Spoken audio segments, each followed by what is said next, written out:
Welcome to this video. I will be covering the basics of experimental economics, and by the end of the video I hope you will have a better understanding of the field, its history, and how economic experiments are run. We will start by looking at an overview of experimental economics and why it is useful. Then we will look at a brief history of the field, 4 common purposes of economic experiments, and how they compare with experiments in other social sciences. Finally, we will explore how economic experiments relate to the concepts of internal and external validity. I will also cover the methods and results of 2 economic experiments I ran. Experimental economics is a branch of economics that looks at how humans behave in a concrete setting, as opposed to primarily looking at mathematical models.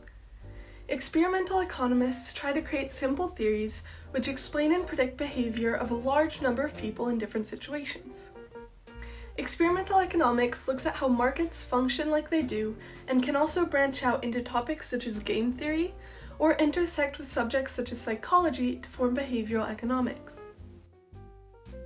Experimental economics can be a really powerful tool to help verify previously existing models or help create new ones.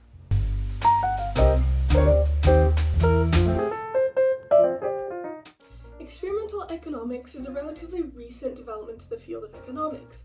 In 1994, mathematician John von Neumann and economist Oscar Morgenstern published Theory of Games and Economic Behavior.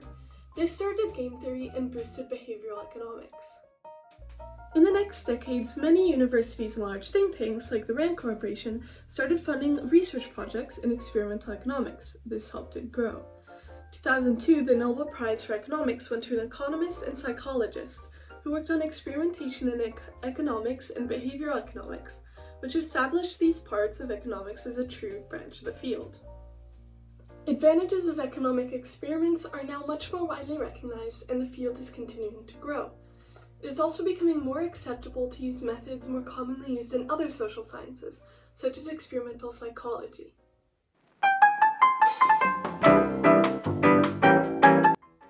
Economic experiments are generally used for 4 different things. The first is testing theoretical predictions. Many economic theories make predictions that can be tested through the use of experimental economics. For example, the general equilibrium theory, a theory regarding supply and demand, was shown to be accurate through experimental economics. A second main use is to test how well theories hold up to worse conditions. Economic experiments can test to what degree predictions stay accurate if the assumptions behind them become less and less ideal. For example, the general equilibrium theory makes predictions for an undefined number of actors, and through experimental economics, they discovered from what number the theory gives accurate results. A third is to test assumptions. Many of the models that factor in human behavior assume humans act rationally.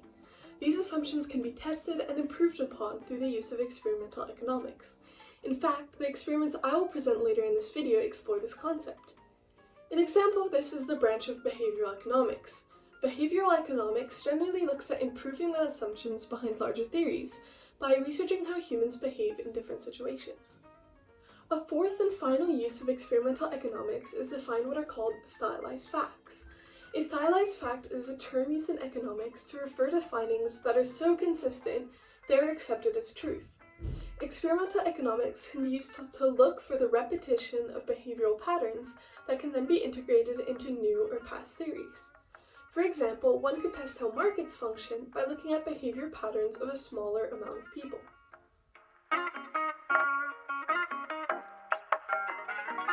Experimental economics is quite different from other experimental sciences in multiple ways.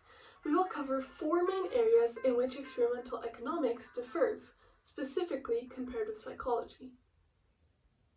The first main area is the use of context. Experimental economists generally try to create a context-free experiment, as they are trying to develop theories which are universally applicable. Psychologists generally argue that creating a context-free experiment makes the lab setting artificial and will therefore manipulate the context. Economists often aim to create theories which will apply to many people in many different situations, where psychologists and other behavioral scientists aim to create more complex theories, which may only apply to certain groups or situations. A second difference is the use of deception. Economic theory is generally based on assumptions that actors are rational and capable of understanding the relationship between actions and payoffs. Therefore, participants do not expect to be deceived in economic experiments. Many economists believe it is not useful to deceive the participants, as they are also aiming to create an experiment without context. Looking at people's ability to make informed decisions, but hiding what they should be doing, undercuts this goal.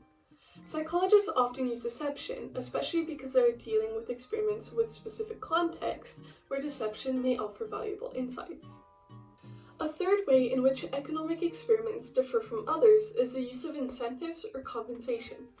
Experimental economics often use incentives as it ensures the participant will act in a normal fashion. In other words, optimal behavior is rewarded, while suboptimal behavior is punished. Incentives help make the participants act on their true preferences. Because of all this, incentives in experimental economics need to be clearly defined so that participants can calculate the costs and benefits of their choices.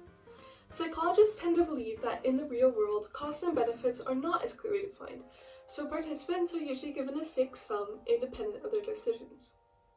A fourth and final difference between experimental economics and other sciences is the demographic used in experiments.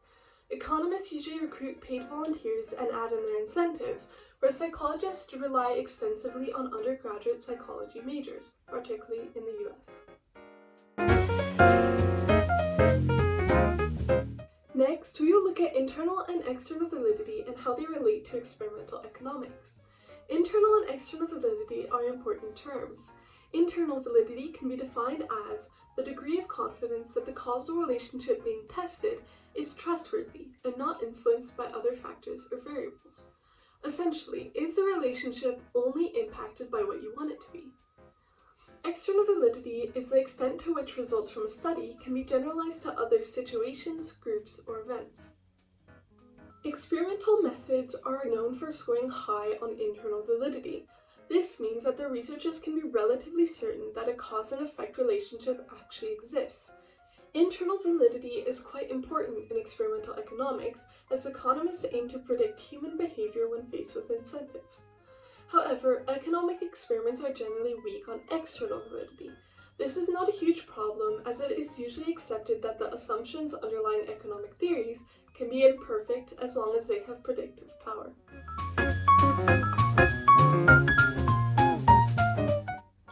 The first experiment I ran looks at altruism and brings into question the assumption that people will always act out of self-interest.